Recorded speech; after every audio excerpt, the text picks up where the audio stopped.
cause I don't give a fuck what you say. Yeah, I'ma do shit my way. So you can go kick rocks, I'ma stack bricks up, build what I want to make. Yo, I got a lot of shit to say, so I'ma do this every day. The $10 straddle is on. There's 2 callers before another player raises it up to 40. There's 1 caller, and in the big blind we look down at ace-queen, jack-8 suited in clubs to our jack. I don't like being out of position facing a raise, and our suit is only to the jack. However, we do have significant high card strength and connectivity between our cards, so we opt to come along and call the 40. The straddle calls, the limper calls, and the maniac calls, so we're going 6 ways to a flop. The board falls queen-jack-2 rainbow. We flopped top 2 pair and block one of the straight draws, plus we have backdoor clubs. In an already bloated pot and with lots of turns being scare cards for us, we opt to lead right out for the full pot of 250. It folds to the button who announces all in for 355, and I make the call. We agree to run it twice. I announce top 2, she says she's got a wrap. The board run out queen 4, giving us the nut full house on top, and 10 king giving us the nut straight on the bottom. Our opponent reveals jack 10, 9-8. Looking at the equities when the money goes in on the flop, we have 55% with a 1% chance to tie, but we managed to win both runouts to bust our opponent. That'll make the vlog. Make you famous. We're in the small blind and look down at an absolute monster of a hand, ace-ace, jack-10, double suited. A lot of people might argue that ace-ace, king-king double suited is the best hand in PLO. I would disagree. I prefer ace-ace, jack-10 double suited because it has more opportunities to make straights, and you aren't blocking your opponents from making the king-high flushes, like you are with ace-ace, king-king double suited, so it's easier for opponents to make second-best hands against you and to get paid off. There's a few limpers, a min-raise to 10, a caller, and we just call. We're out of position, but with a hand this strong and multifaceted, we don't mind facing multiple opponents, and we can't really raise enough to thin the field or commit stacks, so we'd just be turning our hand face up to our opponents. The flop comes queen-jack-7 rainbow. We check, and it winds up checked around. The turn is the 10 of spades, giving us 2 pair and the nut flush draw. We check, and the big blind bets out for $40. It folds to us, and I think in this spot where we have the nut flush draw, we block the absolute nuts, and we have 2 pair, we should be check raising him here, but instead we just call. The river is the 10 of clubs, giving us a backdoor full house that is well disguised. We check, hoping our opponent will take a stab, but once again he disappoints us and checks it back. Way to earn the minimum, you little bitch. All right, let me get this on camera, because I tipped them 15 last time, but they didn't see it. This is a small pot. I'm going to tip them 15 again. 15. You see that? See that on camera. There it is. There it goes. All right. Lodge approved. All right, give me that back off camera.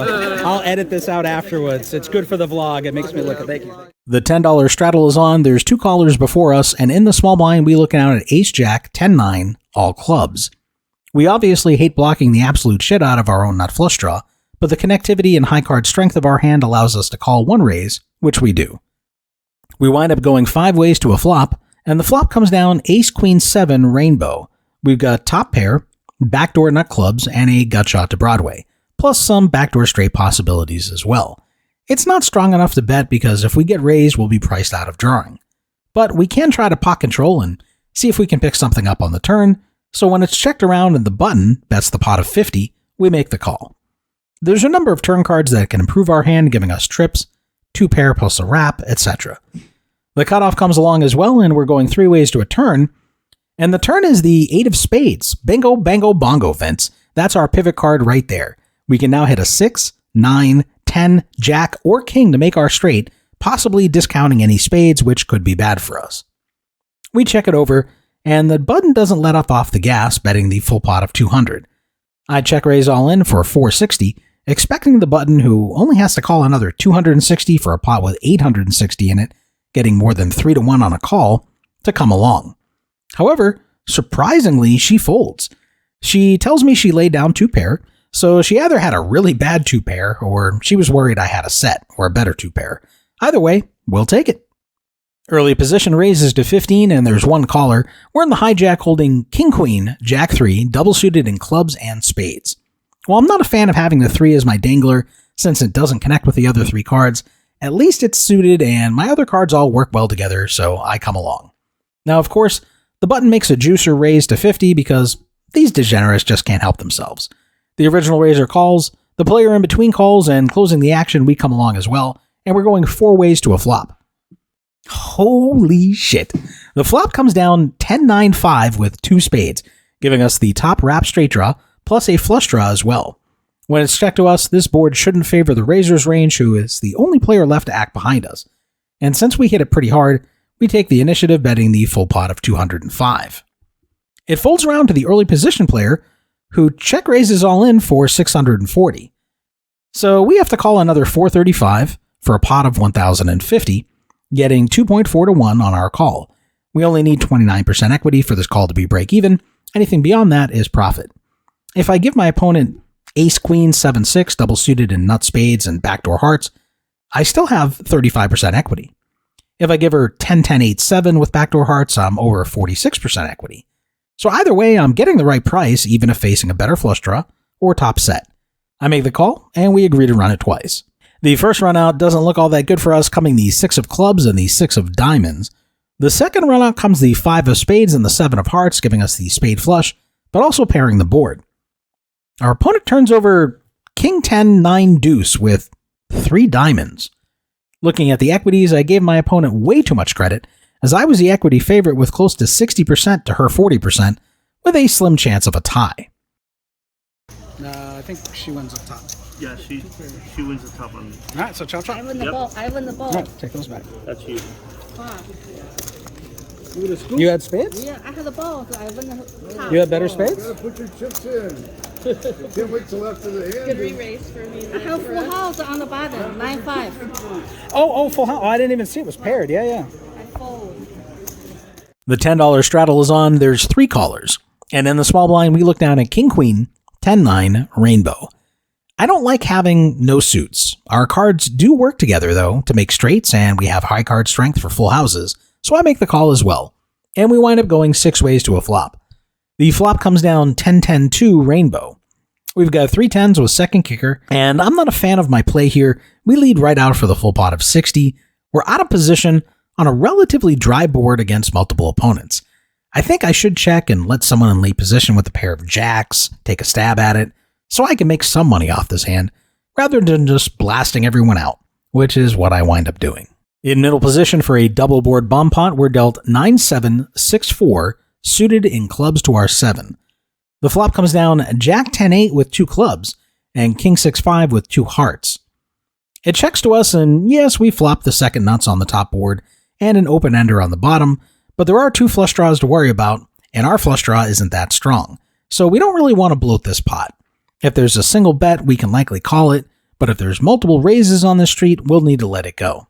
It winds up checked around, and the turns fall pretty meaningless in the 4 of hearts and the 2 of diamonds. The board textures didn't change at all, and unsurprisingly, it's checked around. The rivers come more interesting in the 3 of hearts and the 8 of diamonds. While the top board hasn't changed and we still have the second nut straight there, the bottom board we've drilled the stone cold nuts with a straight to the 9. We pretty much have an absolute monster in this spot. No one bet on any of the previous streets, so it's unlikely we're facing the nuts on the top board where we have the second nuts.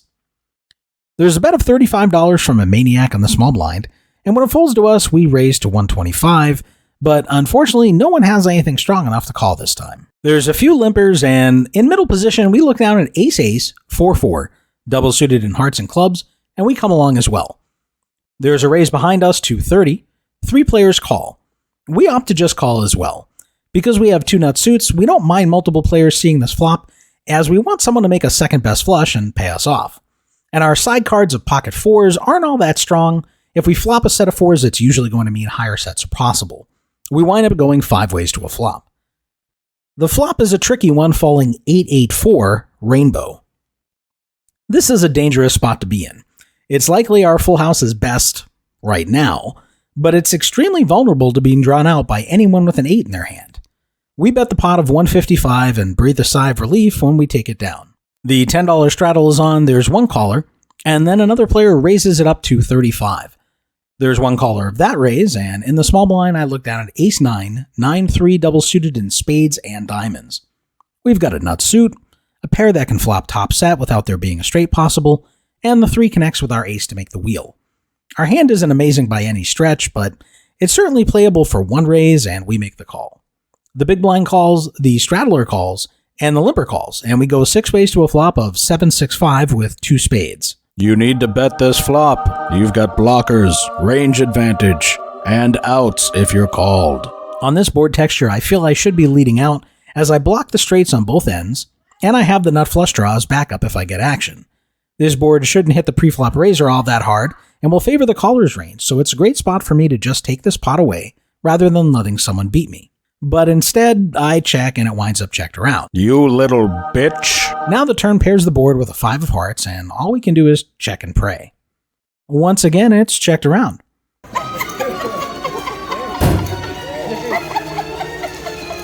The river is the 8 of spades, and we've made our hand, but the board is still paired. Being out of position here really sucks in trying to get value from our hand, and it is possible someone out there has a full house. We check, and the maniac at the table now comes out firing the full pot of $210. My hand isn't strong enough to raise with. My opponent could be bluffing, figuring everyone has checked and doesn't have anything, since this large bet on a board that's been checked multi-way to the river doesn't look like one that wants a call. Then again, my opponent could have a full house and be hoping to get max value out of anyone that made a straight or a flush that thinks he's buying it. I make the call and I get shown the bad news as my opponent turns over queen-queen 8-8, the 8 of spades on the river making both of our hands. Had I bet the flop, like I should have, maybe this could have been avoided. The $20 straddle is on, there's one caller, and on us in the cutoff we look down at the ace-king 10-4, double suited in hearts and clubs, and we make the call. The button calls, the small blind calls, the big blind calls, the straddle checks, and we're going 6 ways to a flop, and the flop comes down ace 6-2 with 2 hearts. When it checks to me, I waste no time in betting the full pot of 125. We have top pair, top kicker, the nut flush draw, and backdoor straight possibilities. I don't want to check and let someone spike a 2 pair that beats us on the turn for free in this already bloated pot. They all fold, and we'll take this one down. Thank you, Mike. Thank you, sir. Appreciate you. In the big blind, I look down at ace-queen 10-4 with 3 clubs and a double board bomb pot. The flops come down ace 10-5 with 2 diamonds and king 9-8 with 2 hearts. We flop top 2 pair on one board and some straight possibilities on the other, but with 2 flush draws we don't have, we'll need to proceed with caution. It's checked around, and the turns come the 7 of clubs and the 9 of clubs. We pick up the nut club draw, but it's on the board we also have top 2 pair. On the second board, we may be drawing dead, so once again we check. There's a pot-sized bet of 105, and with a nut draw on one board, we call, knowing if we hit, we can bomb the river and maybe take someone off a chop. We wind up going 4 ways to the river, and the river unfortunately hurts our hand, falling the 6 of hearts and the 5 of diamonds, bringing in some straights on the board we had top 2 pair on, and not improving us to the flush. We also don't improve on the bottom. Fortunately, it winds up checked around, and one player has 3 9s, and our ace-10 is actually good on the top board, so we'll get half. Hey, it's Anthony. Thank you guys so much for watching. This session, we made a profit of $843. I do want to mention some viewers who left comments on previous vlogs. Viewer Billy Peters mentioned he's coming out to Austin in late February looking to play some PLO. Billy, I'm looking forward to meeting you. Be sure to stop by and say hello when you see me at the tables. Viewer Anthony Rafter said that since I play solid, I'm better off running it only once. It's better for me in the long run. And here's my take on that. I prefer to run it multiple times because I tend to get it in as an equity favorite. And my thought process, it doesn't change the equities. And I've discussed this before, but maybe you haven't seen. But I like to lower variance as much as possible. I'm not a fan of variance. I don't like it. And so when I lived in Tampa, there was a guy who only ran once, and he was a wild card. He was a crazy maniac. And I got it in against him where he had 1 out. So if I run twice against this fellow, I'm always going to at least chop the pot. If I run it 3 times, I'm guaranteed 2/3 of the pot. Usually I'm going to scoop the whole thing. But he only runs once, and he hit that 1 outer, and he scooped the whole pot and stacked me. And the same guy got me in another spot where he caught runner full house when I had him completely crushed. He put his money in with a 9 high flush draw.